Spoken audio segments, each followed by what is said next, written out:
the Stanley portable. This is the old game. We all know this game. I'm so late to everything. I don't know why.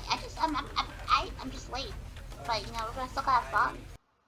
This is the story of a man named Stanley. Stanley worked for a company in a big building where he was employee number 427. Employee number 427's job was simple. He sat at his desk in room 427 and he pushed buttons on the keyboard.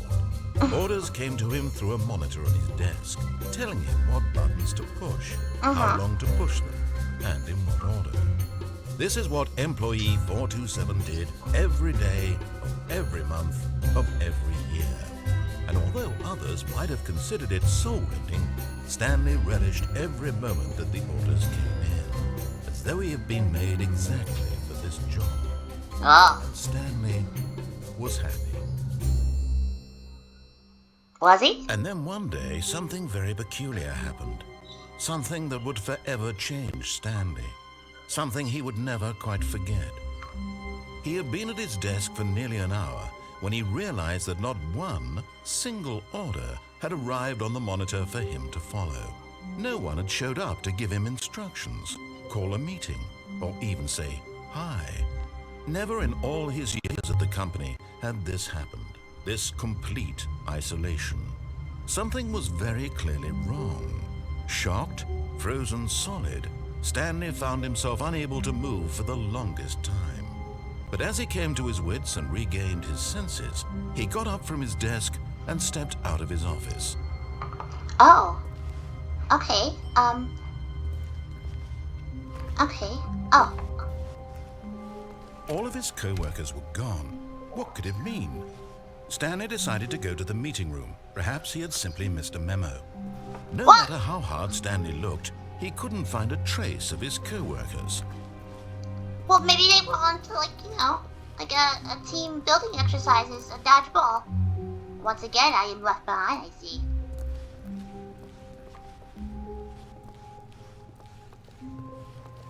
Wow, there's literally no one here. Locked. Locked. Everything's locked. Oh, didn't I just come through that door? I did. Wow. When Stanley came to a set of 2 open doors, he entered the door on his left. Okay.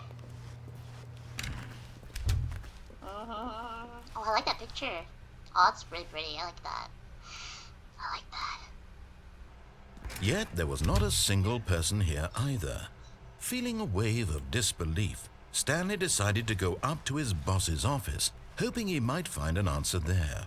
How does someone dispute with a coworker? Let it ball up inside, take it out, pass the message on other coworkers. Okay. You might be like, oh, your sensitivity is insane. Yeah, that's how I play. That's how I am. Coming to a staircase, Stanley walked upstairs to his boss's office. Okay.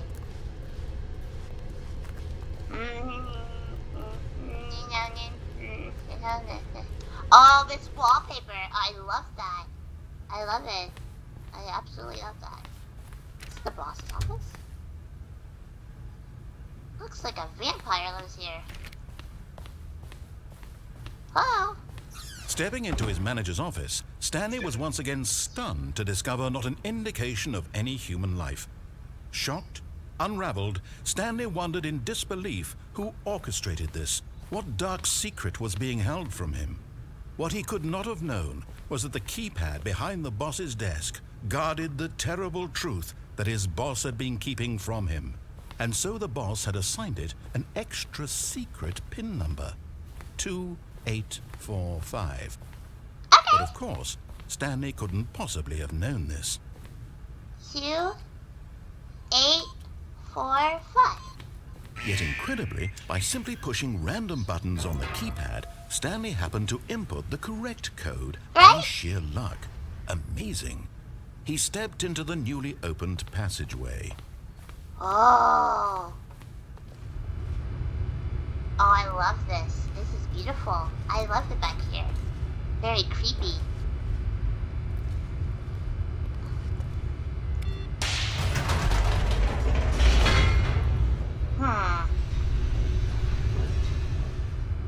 Descending deeper into the building, Stanley realized he felt a bit peculiar. It was a stirring of emotion in his chest, as though he felt more free to think for himself, to question the nature of his job. Why did he feel this now, when for years it had never occurred to him? This question would not go unanswered for long. No, it will not. I will get to the bottom of this, or the top, or the side. I don't know. Either way I'm going. Stanley walked straight ahead through the large door that read Mind Control Facility. Okay.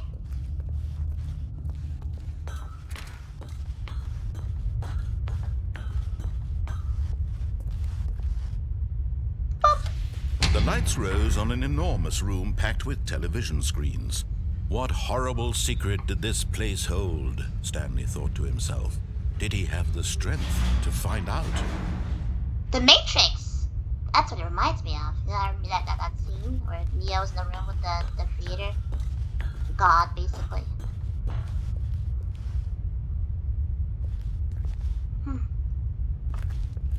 No one's here. Oh. Now the monitors jumped to life, their true nature revealed. Each bore the number of an employee in the building, Stanley's co-workers.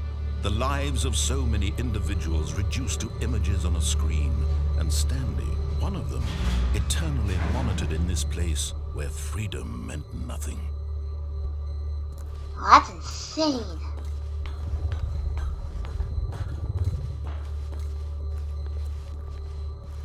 Oh. This mind control facility, it was too horrible to believe. It couldn't be true. Had Stanley really been under someone's control all this time? Was this the only reason he was happy with his boring job? That his emotions had been manipulated to accept it blindly? There's a lot of questions there, pal. I can't answer for you. No. He refused to believe it. He couldn't accept it. His own life in someone else's control? Never. It was unthinkable. Wasn't it? Was it even possible? Had he truly spent his entire life utterly blind to the world? Potentially. But here was the proof. The heart of the operation. Controls labeled with emotions. Happy, or sad, or content. Walking, eating, working. All of it monitored and commanded from this very place. And as the cold reality of his past began to sink in, Stanley decided that this machinery would never again exert its terrible power over another human life. For he would dismantle the controls once and for all.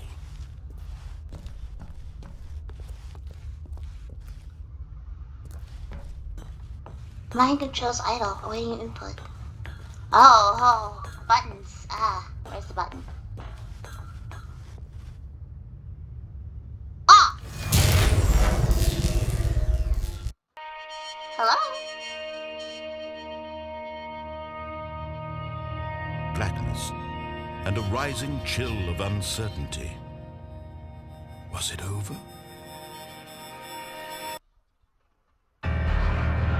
Yes! He had won! He had defeated the machine, unshackled himself from someone else's command. Freedom was mere moments away. And yet, even as the immense door slowly opened, Stanley reflected on how many puzzles still lay unsolved. Where had his co-workers gone? How had he been freed from the machine's grasp? What other mysteries did this strange building hold? But as sunlight streamed into the chamber, he realized none of this mattered to him. For it was not knowledge or even power that he had been seeking, but happiness. Perhaps his goal had not been to understand, but to let go. No longer would anyone tell him where to go, what to do, or how to feel. Whatever life he lives, it will be his. And that was all he needed to know. It was perhaps the only thing worth knowing. Stanley stepped through the open door. Stanley felt the cool breeze upon his skin, the feeling of liberation, the immense possibility of the new path before him. This was exactly the way, right now, that things were meant to happen. And Stanley was happy. Okay. I beat it! Yes!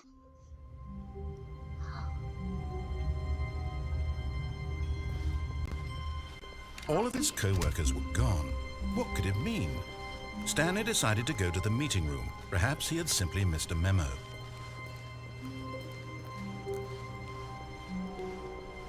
Well, that was fun, but I want to find out my coworkers now. When Stanley came to a set of 2 open doors, he entered the door on his left. Okay. Wait. I already did that. I already went to the left. What? Well, I mean, it's no harm, no foul. I mean, I could just easily walk right out of this door. This was not the correct way to the meeting room, and Stanley knew it perfectly well. Perhaps he wanted to stop by the employee lounge first, just to admire it. Yeah, I want a snack. Is that a sofa bad to want?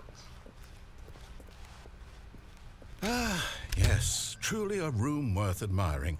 It had really been worth the detour after all, just to spend a few moments here in this immaculate, beautifully constructed room. I don't like the color. Stanley simply stood here, drinking it all in. I don't like this color. There's stains on the carpet. Just, this floor makes me, this room makes me anxious. I don't like it. Yes. But eager to get back to business, Stanley took the first open door on his left.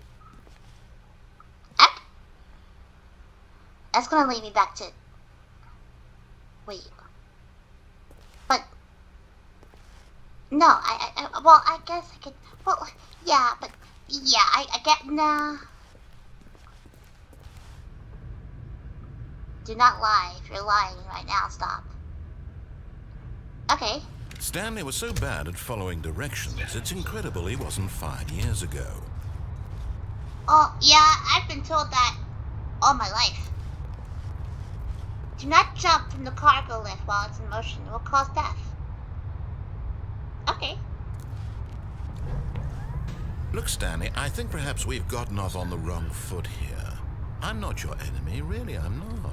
I realize that investing your trust in someone else can be difficult, but the fact is that the story has been about nothing but you all this time. There's someone you've been neglecting, Stanley. Someone you've forgotten about. Hey. Please. What? Really? What? I was in the middle of something. Do you have zero consideration for others? I'm sorry. Are you that convinced that I want something bad to happen to you? Why, I don't know how to convince you of this, but I really do want to help you, to show you something beautiful. Look, let me prove it. Let me prove that I'm on your side. Give me a chance. I'll try, but I just want to explore this place. I think everything looks so interesting.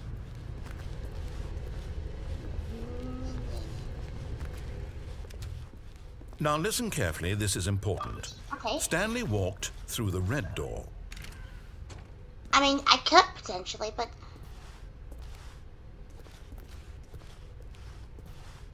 Why? I don't have a key card for that one. Oh, well, I'm such a stickler for following directions, but I don't think I want to. Aha, perhaps you misunderstood. Stanley walked through the red door.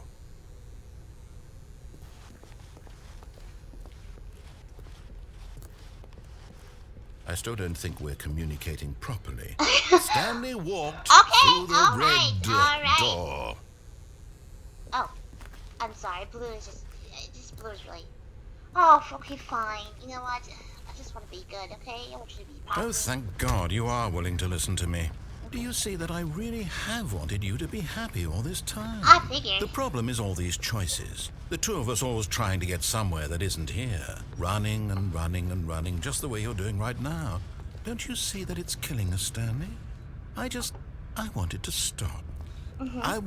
We would both be so much happier if we just stopped. And I think I have a solution. Here, let me show you. Oh. Okay. What do we want? What are we looking for? I don't know. Oh. Here. Yes. Oh, it's beautiful, isn't it? Ah, this is If gorgeous. we just stay right here, right in this moment with this place, Stanley, I think I feel happy. I actually feel happy. I want to stay here forever. This is gorgeous. Okay, it was gorgeous until the blue lights came before. Now it's just burning my eyes. Okay, I'm gonna leave now. Ugh. No, wait. Where are you going? It's burning my eyes. Oh, no. Stay away from those stairs. If you hurt yourself, if you die, the game will reset. We'll lose all of this. Huh? Well, I wasn't planning on dying, sir, unless you want Please, to kill no, me. Stanley, let me stay here. Don't take this from me. Oh, buddy. Oh.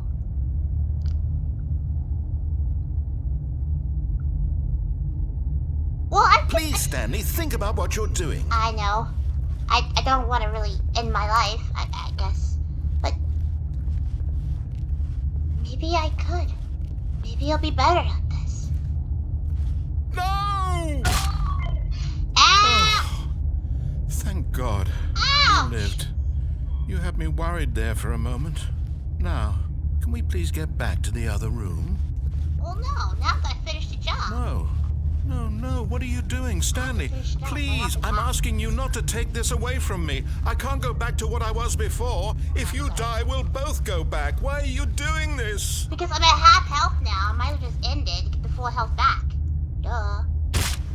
Stanley, let's go back to the other room. Can you do that for... My God. Is this really how much you dislike my game? That you'll throw yourself from this platform over and over to be rid of it? You are literally willing to kill yourself to keep me from being happy. Am I reading the situation correctly? Oh, no. My health is at 15 now. I just gotta finish it. Or maybe you're just getting a kick out of it. I don't know anymore. I just wanted us to get along. We do. But I guess that was too much to ask. It looks like you wanted to make a choice after all. Well, this one is yours. How much health do I have? Jeez. Is it over? It's going to restart, isn't it? I'm going back.